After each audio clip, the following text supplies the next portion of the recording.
and beyond.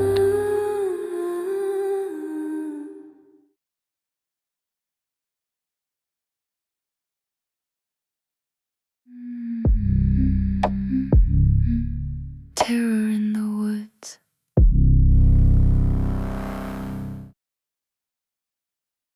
Hello and welcome back to Paranormal Ville, our video podcast featuring mysteries and hauntings in the Red River Gorge and beyond. Charisse, today we're going to talk about how we ended up on Terror in the Woods. Wait, we didn't even rehearse that, folks. Synchronous, stereo, perfect. Quadraphonic. Right. Way cool. So yeah, that's a story in itself, how you got there. But So, you yeah, know, you may have heard the story before. You may have seen us before. Yeah, if you recognize us, we're the most famous people you don't know or never heard of. But we are the people that you've seen on your televisions, in your living rooms, featured on the show, this series called Terror in the Woods, or These Woods Are Haunted. This is my night. A Halloween night treat for a Louisville video producer and his wife, who are featured tonight on a primetime national TV show. Yeah, it's pretty cool. It all started after a social media post about a strange footprint near their Kentucky cabin. Well, it took on a life of its own. These people are not crazy. They do see things and hear things and that they can't explain. What Bill Stark and his wife Charisse can't explain are several bizarre events in the 3 years since buying their dream cabin at Red River Gorge. But it's exactly what landed them on Destination America's Terror in the Woods. So I lay down in the bed and I could see the television through the living room. From a television turning on and off at random to security cameras capturing green mist one night and an orb flying across their property on another, to strange noises when there's no wind. Bam, bam, 2 knocks right by my head at the front door. Then this unexplained footprint Stark and a buddy tracked after a snowstorm 2 years ago gained massive traction on social media. I posted a picture. Whatever it was caught the eye of producers of Discovery's Destination America. That one just stood out like a sore thumb because it is a 4-digit bipedal size 13 with a hook claw in the front that's probably 3-4 inches. The Starks were starting to understand why the cabin owner willingly sold them the property surrounded by the geological reserve. If you ever want to sell it, let me know. And then he said, well, maybe I could let one go. After trying to explain away the scary sights and sounds, they started doing research with the locals and found out about her. Is this somebody who died in the cabin? Yes. Which we did not know when we bought it. Due to terminal illness, she never got to enjoy the cabin built for her. The Starks hope she's more guardian angel than ghost, or has a passion for electronics. Maybe they didn't have PlayStations and big screen TVs back then, and maybe she just likes turning them on and playing them, you know? That's all I can think of.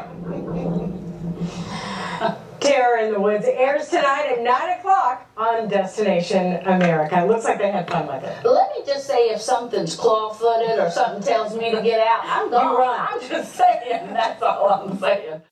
I can't even tell you how exciting it is. A few times that we've been at our book signings and somebody says, oh my gosh, I know you. And we've had these 8, 10, 12-year-old kids That is just cool. so get That is excited. totally They're like, cool. I'm meeting them. I love it when that happens. I Yeah. know. I know, it's great. I'm like, blown away every time somebody recognizes us while we're doing a book signing.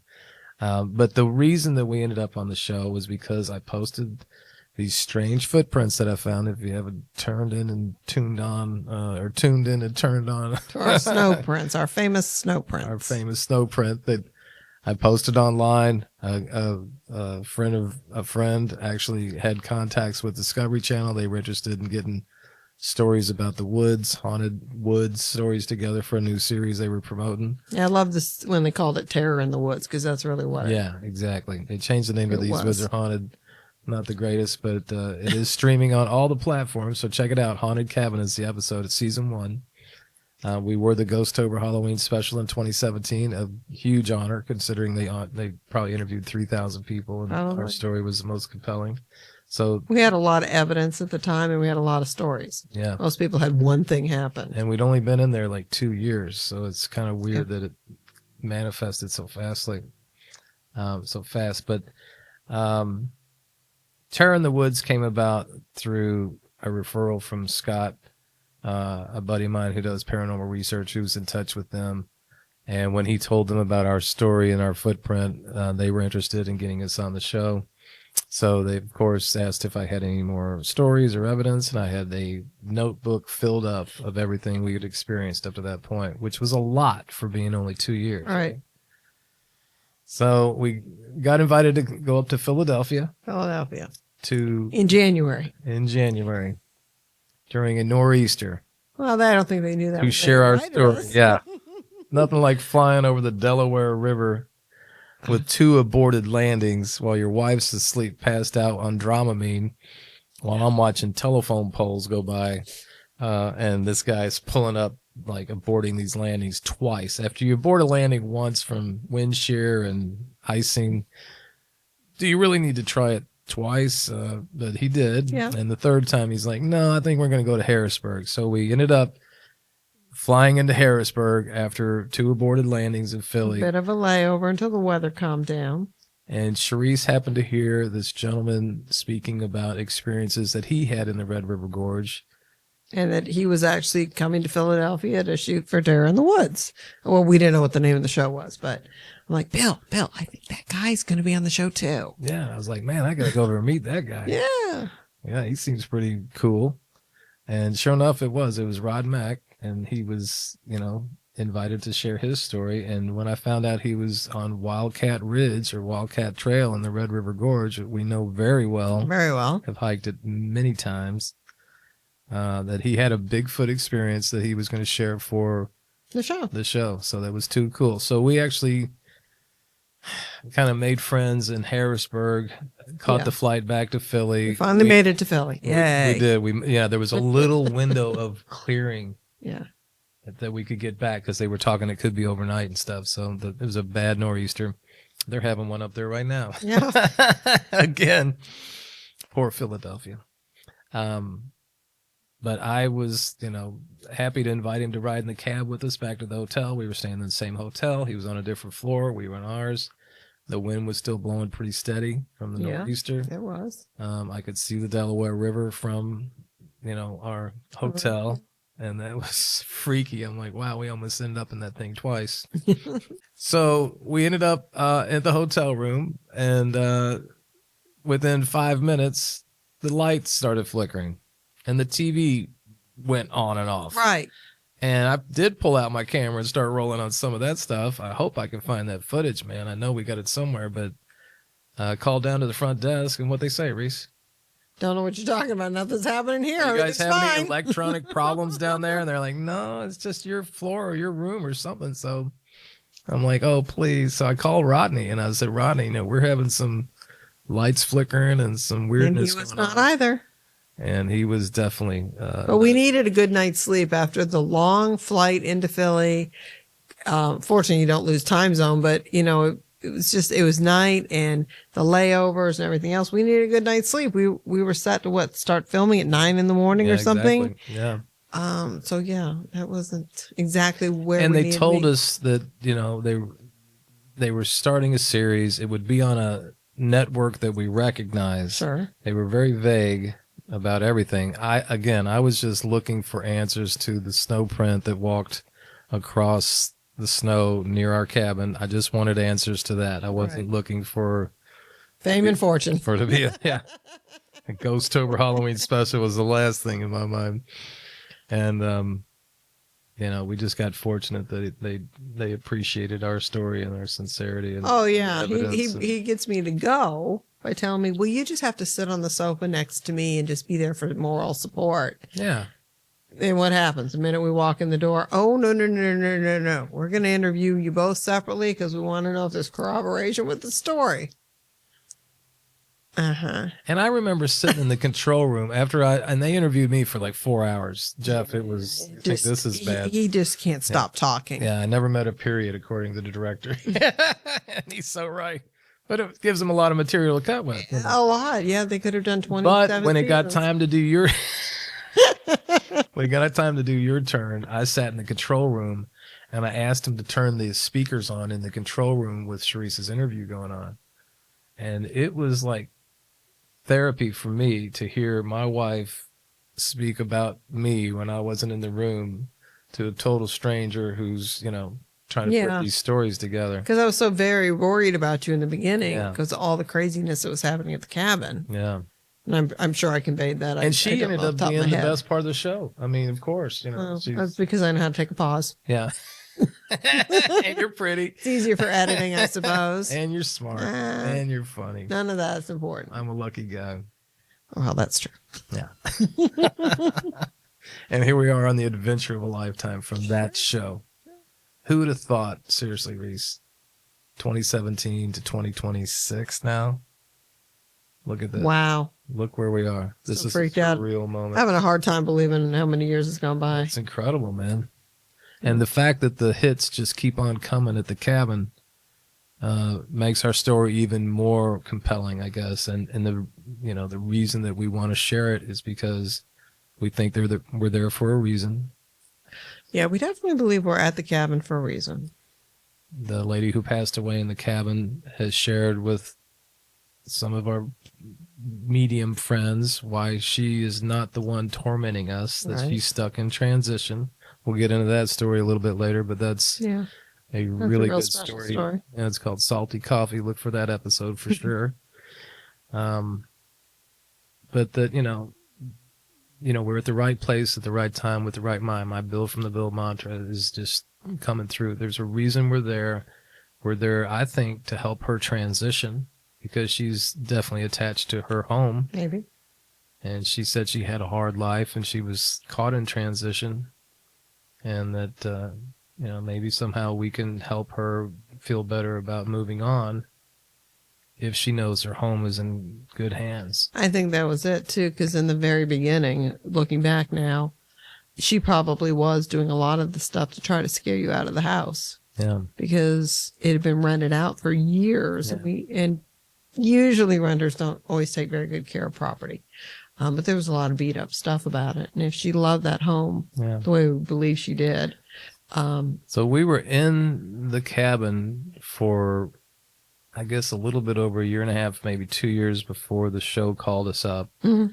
And then once they interviewed us in January, they said they would be in touch. And unfortunately, that never They happened. were never in touch. We were sitting around one afternoon near Halloween. Yeah. And Charisse, I said, whatever happened to that show that we did the interviews for? Did we ever get anything out of that or hear where that's going or anything like that? You must have told us the title, working title is Terror in the Woods or something, because it seems to be what I was Googling. I don't know. But yeah, I found it. Yeah, she Googled it. And what did you find? I found out our Bill and Charisse buy a haunted cabin for their retirement. And it was Tormented. It was just really funny to read your name on Google like that. Yeah. And find out your show is coming out on Halloween night. You didn't know anything about it. Yeah. So what did we decide to do? We decided to watch that show in the cabin that night. On Halloween night. 2017. Now, that was after we had a little media blitz in Louisville, which was very nice. Yep. We got on Terry Great Day Minor. Live Yeah. with Terry Miners and Rachel Platt. And they did a nice interview with us. And then Wave Connie 3, Leonard yeah. came out to the house and she did a nice interview with us. So they were all on there before. Promoting the show. So we were actually late getting back to the cabin. Yeah. But we finally did get it on in time to watch it. My family was watching it at the same time we were in Florida. We were all going to watch it together and then have a conversation about it. So we did. Exactly. And the first time we watched it, nothing happened, right?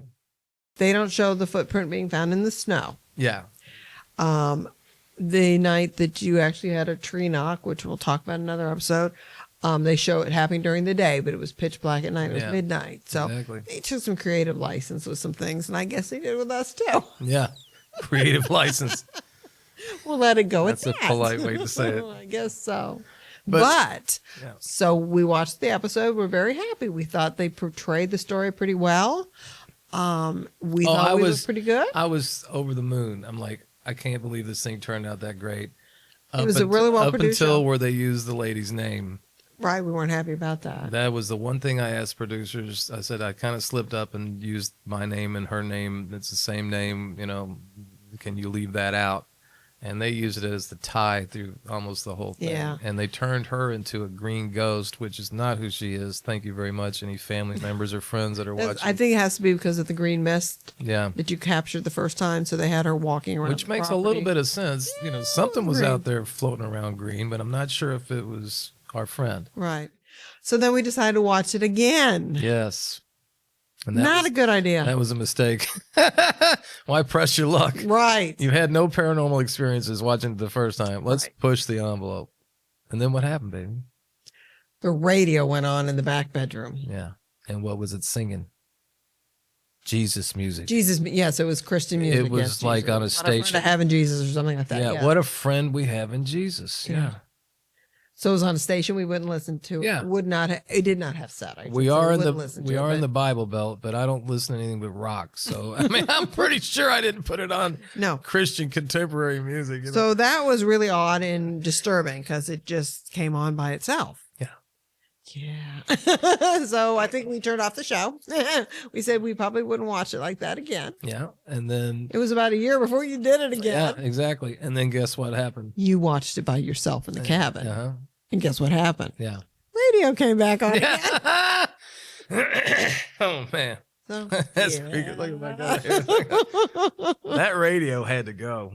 There We go. had several radio experiences. That's true. That's I mean, true. that radio was Charisse's mother's radio, Ellen. God rest Yeah, her soul. it was just an old clock radio. Sony Yeah. clock radio that had to be physically pushed on to come on, Sure. and it was Several times. Yeah. Several times. I mean, you just can't write stuff like that, Jeff. You know what I'm saying? It's unreal. So that's how Terror in the Woods came a part of our life and kind of led us to this journey that we're on now. I mean, the fact that I found the strange footprint, posted them online, somehow fell into the lap of one of the coolest directors. He was actually a former VP of the Travel Channel for programming. You know, Brian Leonard was just, you know, aces to work with. He's still a friend to this day. Yeah, we call him for advice. Yeah, we actually were calling about getting help with the Podcast. podcast and He had said, too, you can do it yourself. And we had- said, I don't think you know what we're dealing with. and had too many technical glitches. Yeah. You know, I was going to use Zencaster to have him help and stuff. And thank God Jeff's a good backup, man, because that plan went right up. He's in the not the backup. Yeah. He was the first choice, I think. Well, obviously it turned out that way, and we're glad it did here at the X Yes. Media Studio Files. Yes, that's right. Big time. So yeah, we're still kind of, you know, shaking our head at how all this unfolded. The show led to me getting calls from people all over the country and all over the world. Actually, the guys in Germany love that I used the term "bruh" when I was describing the Footprint. footprint. They were like, you know, Brian was asking me about, well, could it be this? Could it be that? And I was like, no, it's only 4 digits. It's the wrong digits, bruh. And they were like, bruh on the YouTube stuff. I So was yeah, loving that. we definitely got some feedback from the show. And that led to questions about more activity and more details. And How we I wrote said, the book. yes, yeah, why don't we just go ahead and write my first book? So I'm a first-time author, self-published, and it's been a whirlwind of 35 vendors in the last year and a half, Mm-hmm.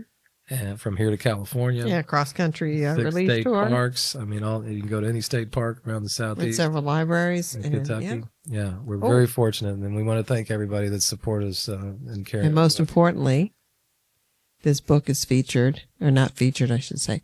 This book is held for the archives because it's at the University of Louisville Joy and Lee Pennington Cultural Heritage Gallery Yes, for all time. I need to give a shout out right now to my main man, my Toucan Sam, my Will I Am, Lee Pennington, who gave me the greatest gift you could ever give a guy. He wrote a poem called In Shadows Canyon Red, and it became the title of my book. Lee was actually the first person that I was contacted with, or set up to contact through Dick Wilson, my mentor. When I told Dick that, you know, I'd found this footprint, they're going to do this show, I came up to his office at Morgan Stanley and, Yeah. and I showed him this footprint, and he picked up the phone immediately and called Lee Pennington. And I'd never heard of Lee Pennington, and you couldn't have called a more a better source of information for anything. On anything. But he's like, yeah, he grew up in the Appalachians. Modern day Indiana Jones. Yes, that's exactly. But he's also a Kentucky Poet Laureate. And he's a director and a writer and just an incredible human being. He's probably got over 20 some odd books, 20 some odd plays he's written, but he also knows everything about the outdoors. He grew up in the Appalachians, and what was it? He's from Greenup County. Yeah, in Greenup County, and Kentucky. When I, shared the print with him, he was just as bamboozled as me. So it was a little disappointing that I couldn't get an answer still. So we've done the show, we've talked to Lee, but I guess he made up for it by writing us a poem during the pandemic that really became the Thank name you, of Lee. Exactly. Yeah, appreciate it, buddy.